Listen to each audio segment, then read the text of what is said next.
शुरुआत इसी से करेंगे। Delta y by delta x क्या होता है, d y by d x क्या होता है। जब तक ये समझ में नहीं आएगा तब तक आपको ये नहीं पता चलेगा कि व्हाट वी आर डूइंग, किस डायरेक्शन में जा रहे हैं। इसलिए calculus is very important for learning physics. Physics का टूल होता है, ये मैथमेटिकल टूल है टू लर्न फिजिक्स।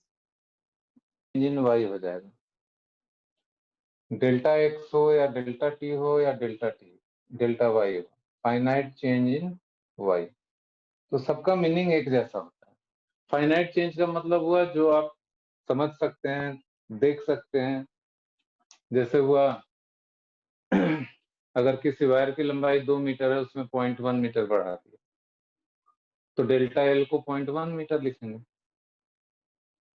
लेकिन अगर यही चेंज बहुत ही छोटा हो जाए, इफ दिस चेंज और दिस चेंज और this change is very very small, तो उसको हम लोग dx लिखते हैं। ये dx इतना छोटा होता है जिसको कि हम लोग देख भी नहीं सकते, इसलिए इसको हम लोग बोलते हैं very small change in x। Very small change in x बोलें या फिर डिफरेंशियल चेंज बोलें, डिफरेंशियल चेंज इन x बोलें, और एलिमेंटल चेंज इन x बोलें। Very small change in x, differential change in x, elemental change in x, इन सबका मतलब एक ही होता है। बड़ा चेंज जब भी होगा तो इस तरह का सिंबल इस्तेमाल करेंगे, और बहुत ही छोटा चेंज हो रहा, ये चेंज ऐसा है जो कि हम लोग देख सकते हैं, महसूस करते हैं। dx is beyond our vision. इतना छोटा चेंज है जो आप देख नहीं सकते। आप बोलोगे इलेक्ट्रॉन का साइज, तो उससे भी 1,00,000 गुना छोटा है dx। मतलब ये एक इमेजिन किया जा सकता है जस्ट, ये बहुत ही स्मॉल वैल्यू है, छोटा वैल्यू। कैलकुलस में ये दोनों टर्म का इस्तेमाल होगा, delta y by delta x भी यूज होता है and d y by d x भी यूज होता है। तो आपको आज यही सीखना है कि ये क्या बताता है और ये क्या बताता है। Delta y by delta x का क्या मतलब हुआ और d y by d x का क्या मतलब हुआ। इसको मैं पढ़ रहा हूँ delta y by delta x, इसको मैं पढ़ रहा हूँ डी वाई बाई डी। इसी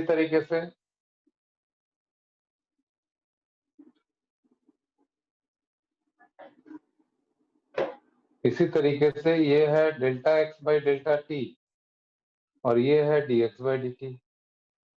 तो मैथमेटिकली ये क्या होता है, ये क्या होता है, ये क्या रिप्रेजेंट कर रहा है, ये क्या रिप्रेजेंट कर रहा है, ये सब आपको समझना है और सीखना है कि क्या मीनिंग होता है इसका। आज हम लोग समझेंगे कि इस तरह के टर्म्स को, जो इस तरीके का लिखा हुआ है, इसको हम लोग डिफरेंशियल कोफिशिएंट बोलते हैं या डेरिवेटिव बोलते हैं। It is called as derivative. इसको पढ़ते क्या है, derivative of y with respect to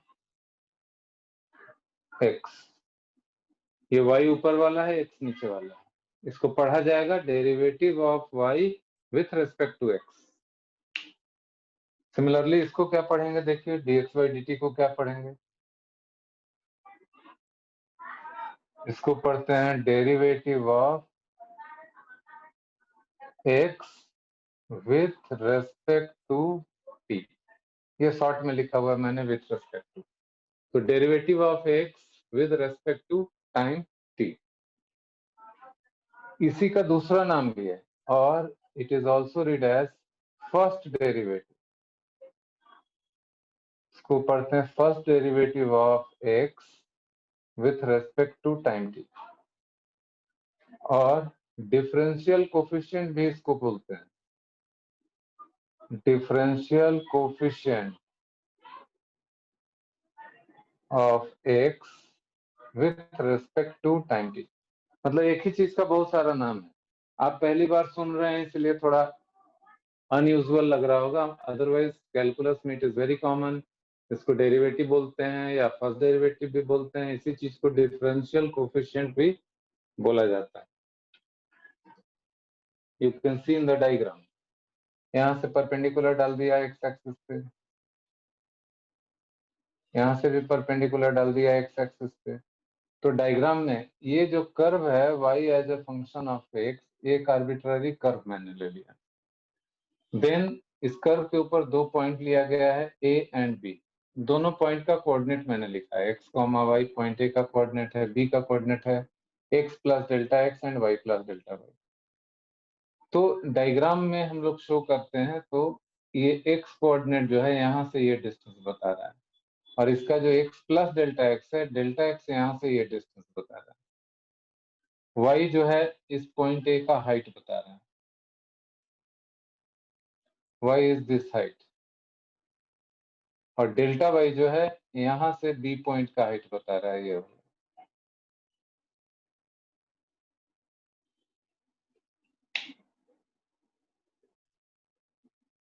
अब इसमें a और b दोनों पॉइंट को मैं मिला दे रहा हूँ बाई अ स्ट्रेट लाइन। दोनों पॉइंट को अगर मिला दिया जाए, देखिए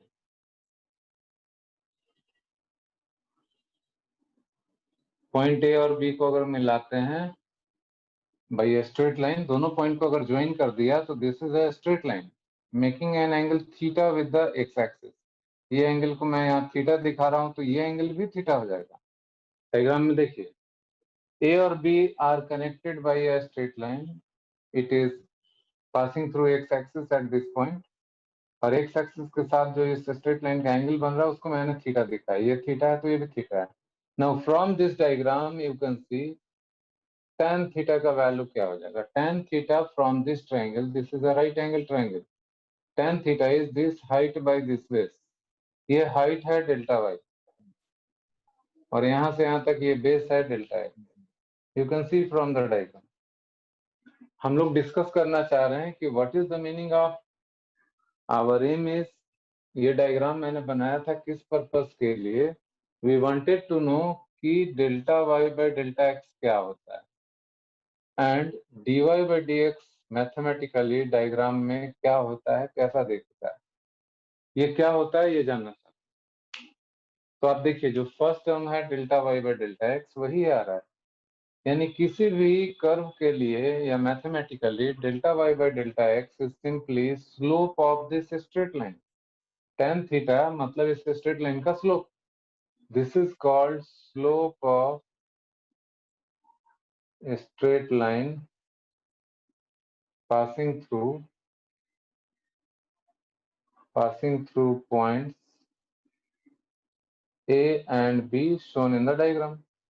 डायग्राम में देखिए आप सभी लोग, A और B से पास होने वाला ये स्ट्रेट लाइन, उसका ये एंगल है थीटा, तो tan थीटा को उसी स्ट्रेट लाइन का स्लोप बोलते हैं। यानी delta y by delta s किसी भी ग्राफ में दो पॉइंट से पास होने वाले स्ट्रेट लाइन का स्लोप को बताता है, delta y by delta x. तो now onwards you have to remember कि delta y by delta x का मतलब होता है it is simply mathematically it is slope of a straight line passing through any of the 2 points given in the diagram. Diagram में तो delta x इतना बड़ा नजर आ रहा है, डेल्टा वाई इतना बड़ा नजर आ रहा है। अगर मैं जैसा बोल रहा हूँ वैसा आप लोग विचार करिए। पॉइंट बी, इस कर्व पे मैं पॉइंट बी को धीरे धीरे पॉइंट ए के नजदीक ला रहा हूँ। सपोज पॉइंट बी यहाँ नहीं होके कर्व पे मैं ए के बिल्कुल पास यहीं पे लेता हूँ। डायग्राम में देखिए पॉइंट बी मैंने यहाँ लिया है, पॉइंट बी यहाँ नहीं लेके बिल्कुल पास में, ए यहाँ है और बी मैं यहाँ पे लेता हूँ। उस केस में डेल्टा एक्स और डेल्टा वाई आपको क्या लग रहा है? तो इस बात पे ध्यान देना है कि अगर डेल्टा एक्स और डेल्टा वाई का वैल्यू छोटा कर दिया जाए, बिल्कुल वेरी स्मॉल कर दिया जाए, ऐसा लेने के बजाय ऐसा लिया जाए, then this point B will come very close to point A. कितना छोटा है? ये इतना छोटा है कि हम लोग को दिखेगा भी नहीं। मैंने तो ये के बगल में दिखाया है, रियल में डेल्टा एक्स और डी वाई कुछ भी, delta y tending to zero का मतलब होता है it's meaning is d x, it means d x. Delta y tending to zero बोल रहे हैं, इसका मतलब होता है कि d x, we are talking about d x. अगर आप delta x tending to zero में बोल रहे हैं दैट मीन्स कि we are talking about d x, यहाँ डी वाई होगा।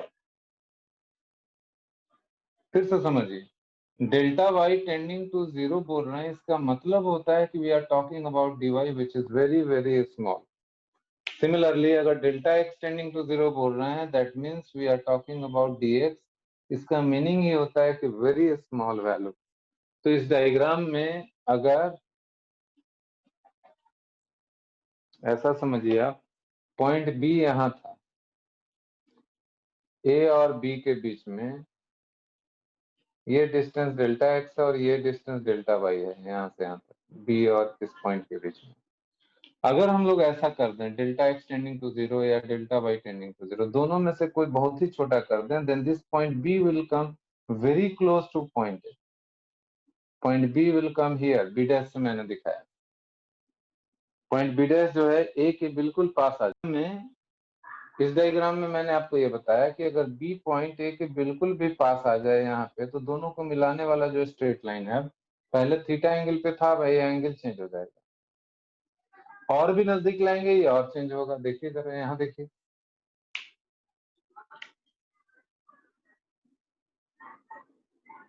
यहाँ पे सब लोग ध्यान दीजिए। This was the graph.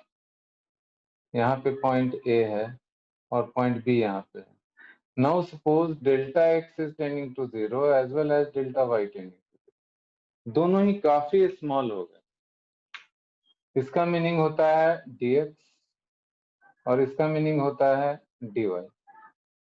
Now delta x and delta y both became very very small, तो पॉइंट बी ऑलमोस्ट ए के साथ कांटेक्ट में आ जाएगा। इसको मैं बी डैश से लिखता हूँ ऐसा। Now A and B diagram में आपको दिखाई पड़े और समझ में आए, इसलिए मैं अलग अलग दिखा रहा हूँ। अदरवाइज ए और बी के बीच में अगर डिस्टेंस मैं बोलूं कि 1 एंगस्ट्रम है, तो आप में से कोई भी उसको डिफरेंशिएट नहीं कर पाएगा। Practically A and B dash will be merge together. Tangent का नाम सबका सुना हुआ है, क्योंकि बी ए के बिल्कुल पास हो गया है। Now if we join A and B, दोनों तो एक ही पॉइंट है। नाउ इस लाइन का नाम होगा tangent. Tangent at point A, और इसका ये एंगल मान लीजिए कि बीटा है। तो जब ये परिस्थिति आ जाती है, तो पहले जब दूर दूर था दोनों पॉइंट काफी, तो ए और बी को जो ज्वाइन करने वाला लाइन का जो स्लोप होता था, slope of the straight line कहते थे। लेकिन अब ये क्या कहलाएगा? अब ये तो अब टेंजेंट हो गया, और tan बीटा क्या है? Slope of tangent drawn at point A. tan beta जो है इस पॉइंट को टच करके ये जो स्ट्रेट लाइन आ रहा है उसका स्लोप है। तो this straight line is tangent at point ए। तो दोनों में फर्क यही है, ये स्ट्रेट लाइन का स्लोप है और ये टेंजेंट का स्लोप है। इसको मैथमेटिकली लिखते कैसे हैं ये देखिए, dy बाई dx कैसे आया? डेल्टा वाई और डेल्टा एक्स को छोटा करने से आया। तो मैथमेटिकली इसको लिखा कैसे जाता है वो समझिए जरा। Delta y by delta x लिख के उसके आगे में अगर लिख दें limit delta x tending to 0 और डेल्टा वाई टेंडिंग टू 0, दोनों लिखने की जरूरत नहीं होती। अगर आप डेल्टा एक्स को टेंडिंग टू 0 कर देंगे, डेल्टा एक्स अगर बहुत छोटा हो जाएगा तो ऑटोमेटिकली ये भी छोटा हो जाएगा। ये डेल्टा एक्स छोटा होने का मतलब है कि बी जो है ए के बिल्कुल पास आ गया है ऐसा। तो इसके नजदीक जब आ गया तो ये हाइट भी कम हो गई और ये दोनों के बीच डिस्टेंस भी कम हो गया और हाइट भी कम हो गया। तो आइदर ये लिखें या ये लिखें, दोनों ये लिखेंगे इसका मतलब ये भी होता है, ये लिखेंगे इसका मतलब ये भी होता है। दोनों में से कोई एक लिखे तो काम हो जाएगा। तो ये मैथमेटिकली लिखने का तरीका है। Delta y by delta x में limit delta x tending to 0 करने का मतलब है this become very small as well as this become very small. यानी डेल्टा वाई अब हो गया dy और डेल्टा एक्स हो गया अब dx, और ये क्या हो गया? Slope of the tangent, tan beta. तो now onwards you have to remember this two cases कि delta y by delta x क्या बताता है और dy बाई dx क्या बताता है। Delta y by delta x मतलब slope of the straight line joining two point, और dy by dx का मतलब slope of the tangent passing through a given point, इसी को फर्स्ट डेरिवेटिव भी बोलते हैं और इसी को डिफरेंशियल कोफिशिएंट भी बोलते हैं। समझ गए बात? dy by dx को we can also write it as dy by dx, y की जगह मैंने fx डाल दिया। ये ऐसा लिखें या ऐसा लिखें, दोनों का मतलब एक ही। dy by dx इसको बोला जाता है first derivative. First derivative of y with respect to x। इसी तरीके से अगर ऐसा कर दें d2y dx स्क्वायर, इसको हम लोग बोलते हैं second derivative of y with respect to x। इस तरीके से d3y by dx cube, this is third derivative of y with respect to x। Physics में हम लोगों को सेकेंड डेरिवेटिव तक जरूरत पड़ती है, थर्ड डेरिवेटिव की जरूरत मैथ में पड़ती है, जो आप मैथमेटिक्स में कैलकुलस में पढ़ेंगे। फिजिक्स में अप टू सेकेंड डेरिवेटिव ही हमें ज्यादा जरूरत है, थर्ड डेरिवेटिव की कभी जरूरत नहीं पड़ेगी। जितना अभी डिस्कशन किए इसका समरी यही है कि डेल्टा वाई हो, डेल्टा एक्स हो, डेल्टा टी हो, ये सब फाइनाइट चेंज को बताता है। dy हो, dx हो, dt हो, ये सब वेरी स्मॉल चेंज को इंडिकेट करता है। Delta y by delta x slope of straight line को बताता है जो 2 पॉइंट से पास करता है। और dy बाय dx delta y by delta x को छोटा करने से होता है, टेंडिंग टू 0 करने से होता है। That gives slope of the tangent passing through a given point of the given curve. है ना? इन दैट केस जैसे ऐसा कोई कर्व हो और a और b दोनों पॉइंट यहीं पे हो, a एंड b दोनों पॉइंट इसी जगह पे हो, हम लोग एक ऐसा स्ट्रेट लाइन खींचना चाहते हैं जो a और b दोनों से पास होके जाए, तो this is the straight line. ये ऐसे किसी भी कर्व को कोई लाइन टच करके जाता है, इसी का नाम तो टेंजेंट होता है। हाँ, तो अगर दोनों यहाँ पे मैंने एक ही पे हो तो हो सकता है ना टेंजेंट। अच्छे से मालूम है कि किसी भी स्क्वायर का एरिया होता है एल स्क्वायर, तो we have taken an example of a square कि there is a square of side L, तो उसका एरिया हो गया L square. Initially this is the scenario. Now if we increase its length, length को increase कर दिया गया delta L से, लेंथ को इंक्रीज करके हम लोगों ने बना दिया L dash. Suppose each side of the square is increased to L dash. L dash is L plus delta L, यानी हर एक साइड डेल्टा एल वैल्यू से बढ़ गया है, because we have change the side of the square. ये हो गया L dash, ये भी हो गया एल डैश, यहाँ से तो स्क्वायर का हर एक साइड चेंज हो गया, ये भी एल डैश, ये भी एल डैश, यानी यहाँ से यहाँ तक का डिस्टेंस ये है डेल्टा एल और यहाँ से यहाँ तक है L. Similarly this distance is L और यहाँ से यहाँ तक है delta l, this is delta L. तो ये जो शेडिंग यहाँ पे दिख रहा है, this is increase in area. पहले एरिया ए था, अब एरिया ए डैश हो जाएगा, new area. This is new area of the square. तो न्यू एरिया आप लिखेंगे एल डैश का होल स्क्वायर, जैसा आप सभी लोग जानते हैं। Initial area of the square is L square only.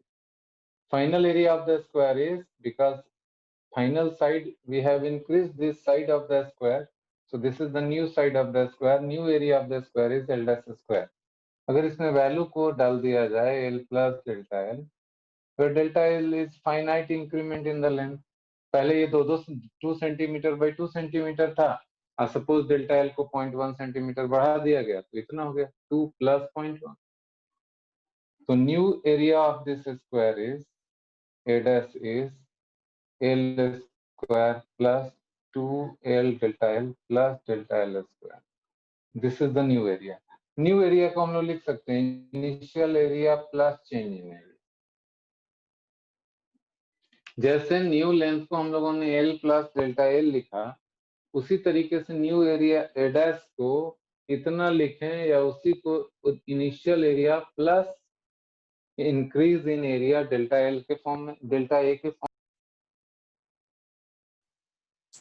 अभी मैं यहाँ पे ये बता रहा था कि इधर एरिया है, एरिया में डेल्टा एल कॉमन लेके अगर डिवाइड कर दिया जाए, then we are getting here 2l plus delta L.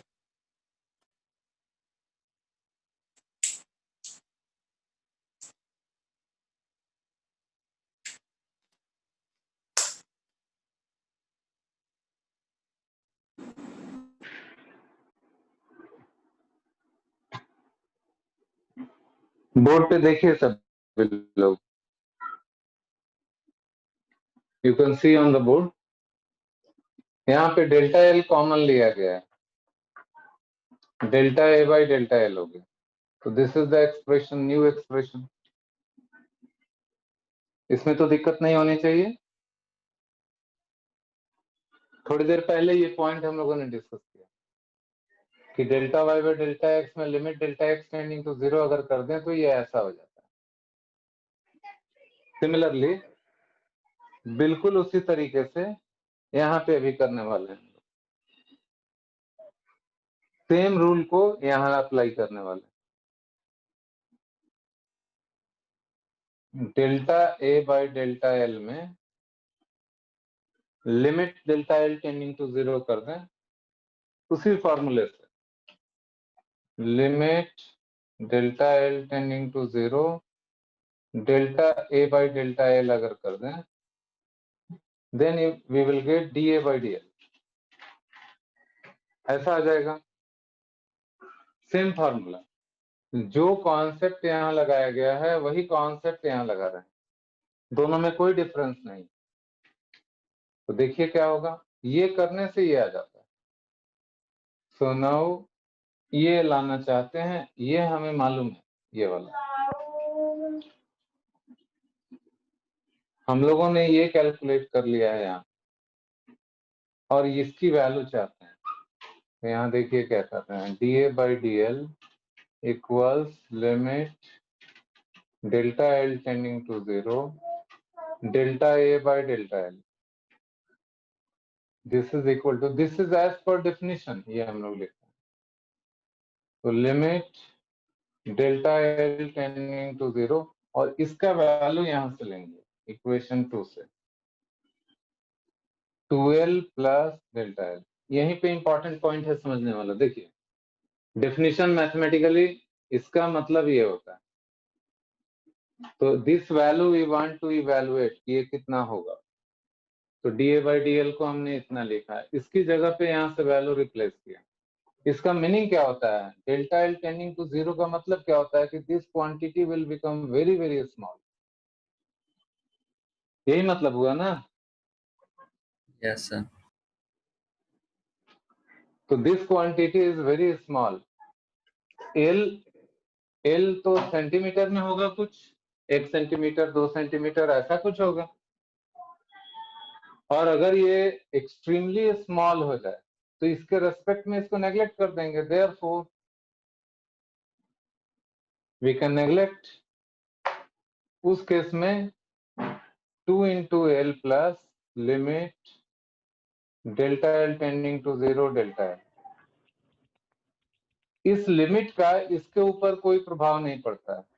फर्क किस पे पड़ेगा, इस पे पड़ेगा ना, क्योंकि ये वही चीज है, एल को तो चेंज नहीं कर रहा है, डेल्टा एल को बहुत ही स्मॉल कर रहा है, तो इसलिए लिमिट यहाँ लगा है, इसको ऐसे ही छोड़ दिया। 12 plus this quantity is so small कि इसके रेस्पेक्ट में, therefore dA by dl becomes 2 times l। ये समझ में आया क्या? यस। इसके पहले के स्टेप ऐसा लिख सकते हैं, 2l प्लस ये क्वांटिटी को क्या लिख, डेल्टा टेंडिंग टू 0 होने का मतलब क्या होता है, dl, और इस dl की वैल्यू आप सभी लोगों को मालूम है कि, इसलिए मैंने यहाँ 0 कर दिया, सो इट बिकेम 2l। और यहाँ जो a है ए का वैल्यू देखिए क्या था, एल स्क्वायर, इक्वेशन 1।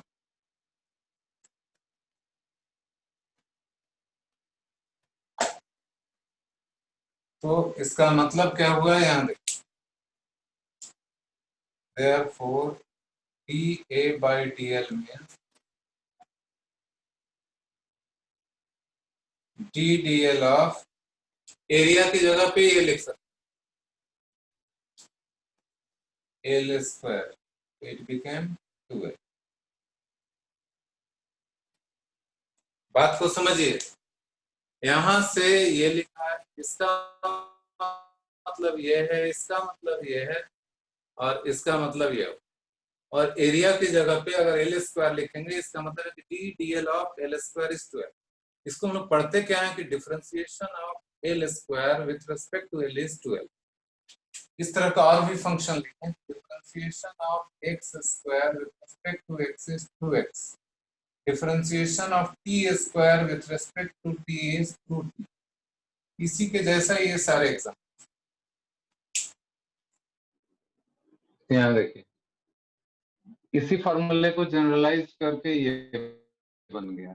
n का वैल्यू 2 लिया तो वही आ रहा है। n का वैल्यू अगर हाफ कर दें यहाँ, तो d d x of x to the power half n है, half x to the power n, n की जगह पे हाफ है, हाफ माइनस 1, तो ये आ गया half into x to the power minus half, यानी 1/2√x। तो कुछ भी वैल्यू दिया रहा है, यू कैन इजिली इवेलुएट। अगर ऐसा हो d d x of x to the power 3/2, तो आप लोग बताइए कि कितना आंसर आएगा। बात करें रूल्स फॉर डिफरेंशिएशन, इसको डिफरेंशिएशन बोलते हैं हम लोग।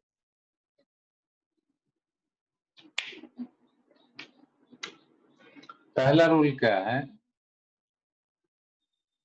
कि if function y is a constant, मतलब वेरिएबल नहीं हो, जैसे y equals 5, for example y equals 5 is a constant, in that case उसका डेरिवेटिव जो होगा किसी भी चीज के रेस्पेक्ट में 0 आएगा।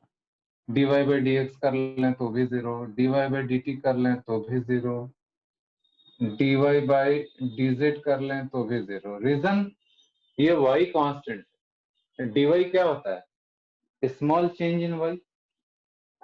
अगर y कांस्टेंट है, मान लीजिए 5 है या 6 है, तो उसमें चेंज, कांस्टेंट में तो कुछ चेंज कभी होता नहीं है, कांस्टेंट में कोई चेंज तो होता नहीं है, इसलिए वो 0 हो गया। समझ रहे हैं बात को? बात को समझ पा रहे हैं कि नहीं समझ पा रहे हैं?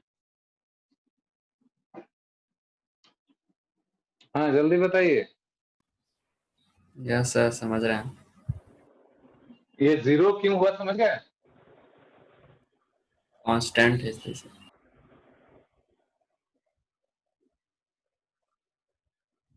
रिस्पेक्ट टू जेड, मगर हर एक बार 0। Reason y is a constant को डिफरेंशिएशन से बाहर। ऐसे केसेस में रूल क्या है कि अगर कोई फंक्शन किसी कांस्टेंट से मल्टीप्लाई किया हो, तो रूल इज कि ये जो डेरिवेटिव लेने के पहले आप इस कांस्टेंट को पहले बाहर, then you do the difference, तब आप ऐसा करें d d x of y, और कांस्टेंट जो है c वो बाहर चला। So before making differentiation constant can be taken, मतलब डेरिवेटिव लीजिए और कांस्टेंट से बात। एग्जांपल के लिए y इक्वल्स 2x स्क्वायर है और आपको dy बाई डी एक्स चाहिए। इस रूल का मतलब ये हुआ कि d d x of 2x square, तो कांस्टेंट जो 2 है ये बाहर चला जाए, तब हम लोग ऐसा करें। और इसकी वैल्यू आप लोग 2, और इसका वैल्यू कितना होता है बताइए? 2x 2x value 2x right, इसका वैल्यू 2x ये हो गया 4x। This is the answer.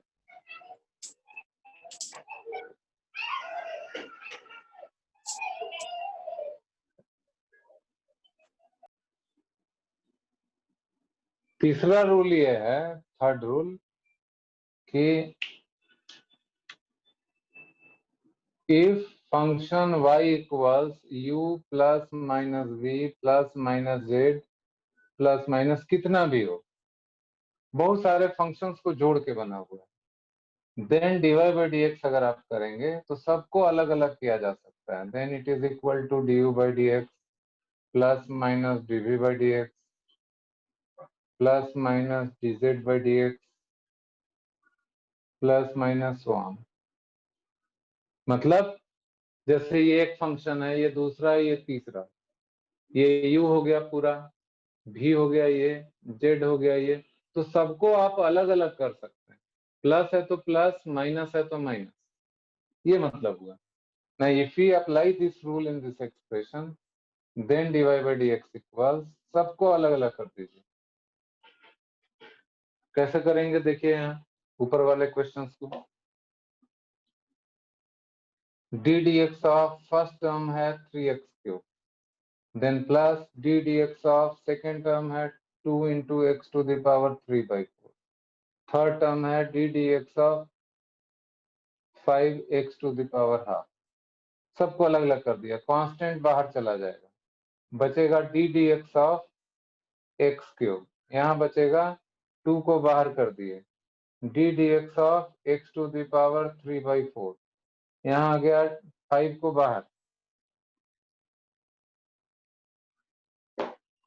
5 को हटा दिए तो d dx of x to the power half.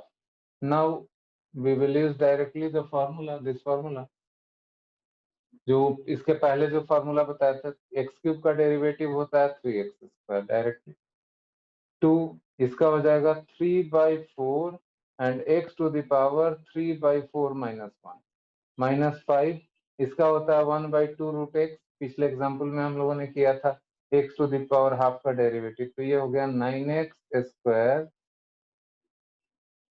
Plus ये हो गया 3/2 x to the power 3/4 minus 1, तो x टू द पावर 1/4 आ जाएगा, minus 1/4, x to the power minus 1/4 minus 5/2 root x, this is the answer.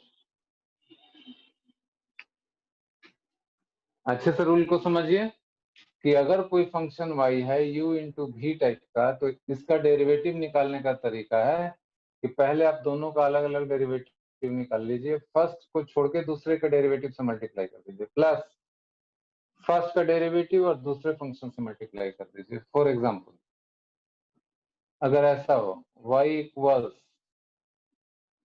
x² minus 1, that is x minus 1 into x plus 1, तो u की जगह ये हो गया और v की जगह ये हो गया।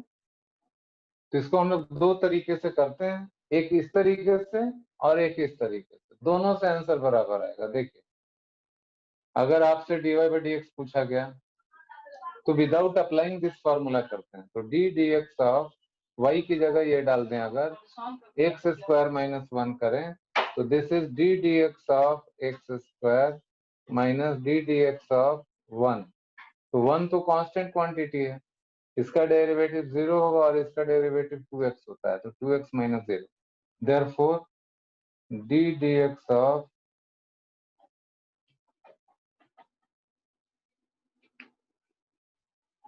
ये समझ आ गया होगा सभी को, बताइए तो जरा। यस ये सर। मेथड समझ आ गया ना, ठीक है। d dx of x² minus 1 0, अभी इसमें ये फॉर्मूला यूज नहीं किया गया, अब ऑल्टरनेट यहाँ पे वो फॉर्मूला यूज किया जाए, तब देखिए if we apply this concept, तो dy बाई dx का मतलब हुआ d dx of x minus 1 into x plus 1, तो इसको u मानेंगे और इसको v मानेंगे। तो रूल क्या था, पहला टर्म को छोड़ दीजिए और सेकेंड टर्म का डेरिवेटिव लीजिए, प्लस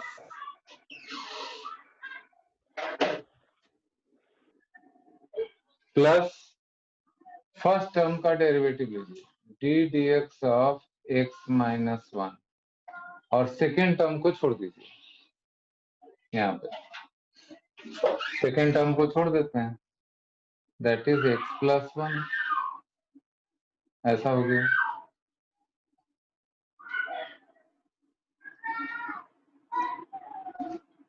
ठीक से ध्यान दीजिए सभी लोग, पहला टर्म है x-1 और सेकेंड टर्म है d dx ऑफ x+1, तो 1 का डेरिवेटिव तो 0 हो जाएगा और dx by dx क्या हो जाएगा, dx by dx देखिए यहाँ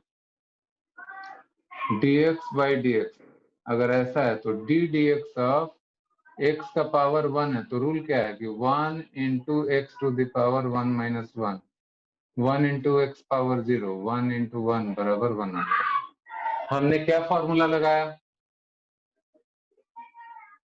इसमें कौन सा फॉर्मूला लगा रहे हैं, इसमें कौन सा फॉर्मूला यूज हुआ है, यहाँ देखिए d dx of x to the power n जो होता है n into x to the power n minus 1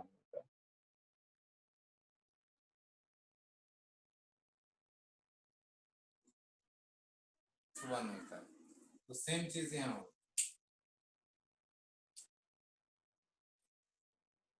dx by dx plus 0, 1 का डेरिवेटिव प्लस यहाँ भी वैसे ही dx by dx minus d dx of 1, पूरा एक्सटेंड करके यहाँ हम लिखें x minus 1 dx by dx plus d dx of 1 plus dx by dx minus d1 by dx multiplied by x plus